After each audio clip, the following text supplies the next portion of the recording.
Hey, I'm Shauna, and this is Career Interrupted. Hey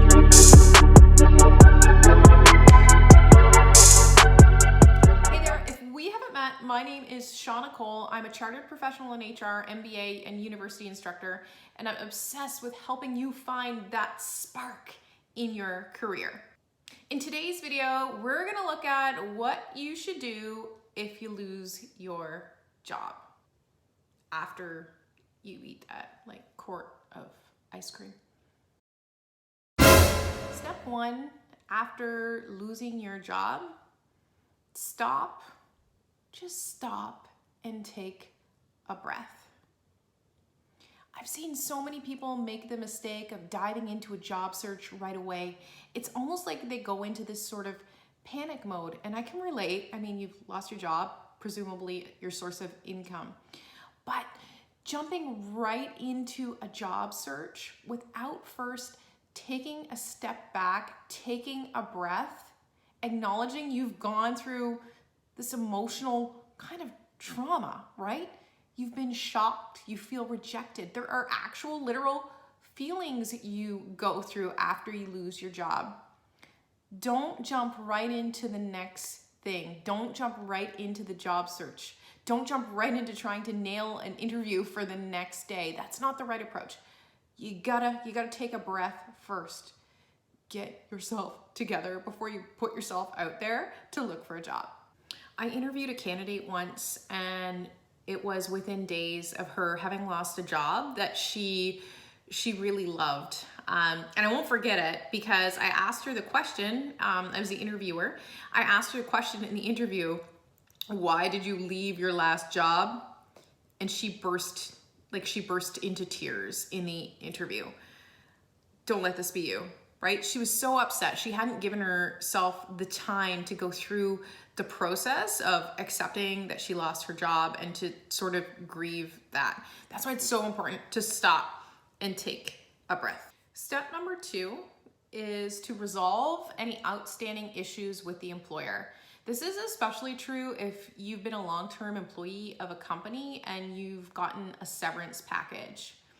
I hope your employer has given you a reasonable deadline following the termination meeting to review your severance package or any outstanding payments they might have. A reasonable deadline seems like anywhere from sort of 3 days to 7 days. Now, you want to have enough time to get your emotions in check. You want to have enough time passed to go through the documents in really a professional and intentional and non-emotional way. If necessary, you want to seek out legal advice or counsel from close family or friends, or maybe an HR professional that you know. All of these things are really, really important to get resolved in a timely manner, because what you want to do is close up that relationship so you can start to move on. This also relieves so much stress and unknown in terms of any outstanding payments. So resolve any outstanding issues with the employer as soon as possible. Step 3 is to take a break. If this is in the cards for you, if you've gotten a severance package and you're getting paid for a little while, why not take a little breather? So many of my clients have been working for 10, 15, 20 years, Monday to Friday, non-stop. When they've got this severance package in front of them, it presents this really great, unique opportunity to recharge, to reset, to actually use your massage therapy health benefit allowance. If you can take a break to recharge, refocus, reset yourself, because you deserve it. You've been working a long time. Take a break if you can. Now, this approach, I get it, is not going to be reasonable for everyone. This is really going to depend on your own individual financial situation and whether or not you were eligible for a severance package. So even if you weren't eligible for a severance package, please take just a little break to focus on taking care of yourself. Whether that means taking a weekend or a week, I don't know what works for you. think about it. How can you take a break between this and your next job? Recharge, reset, get refocused. Step 4 is to get your professional self together. Okay, so you've gone through the steps, you've taken a break, you're feeling re-energized and recharged. When's the last time you looked at your resume?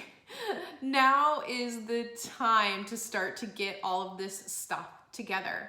Times of change and transition are just filled with so much opportunity to reinvent, rebrand ourselves. So get out that resume, start working on those revisions. Head over to LinkedIn, make sure you've got a completed profile.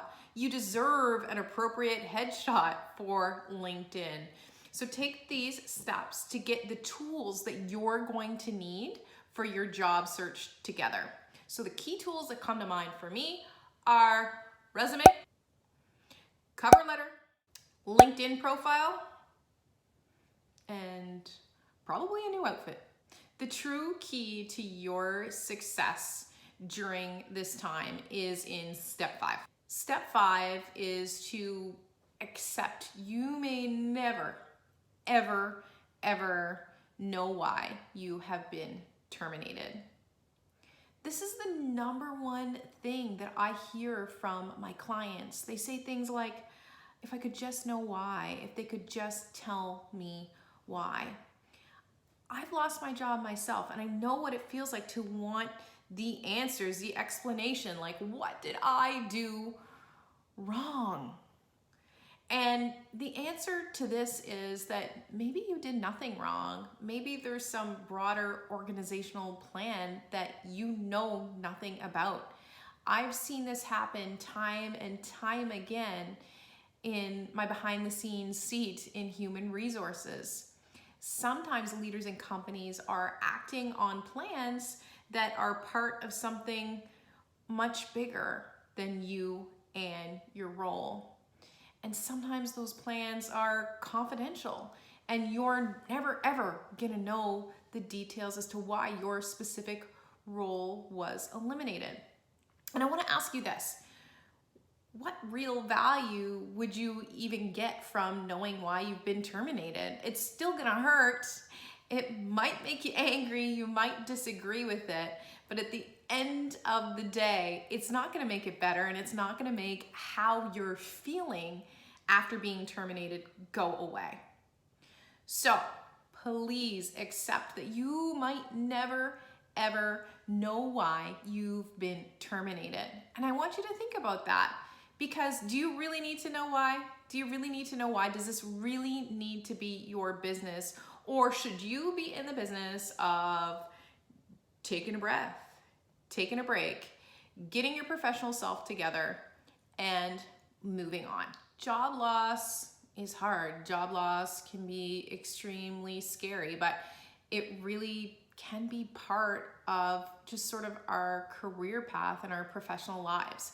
And we need to have skills and tools to be able to cope with it in a productive way. If you lost your job, I'm sorry if you're having a bad day. I want you to let me know, how can I help you? Drop me a comment, let me know if you have any questions on how to manage through job loss in a productive and positive way. Keep your chin up. I can promise you, as someone who lost her job only to come out better and happier and more fulfilled on the other side, there is total hope. There is total hope for you to use this as an opportunity to come out better on the other side too.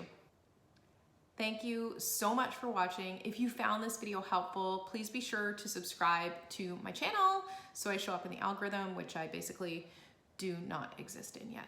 Thank you for watching, and I will see you next week.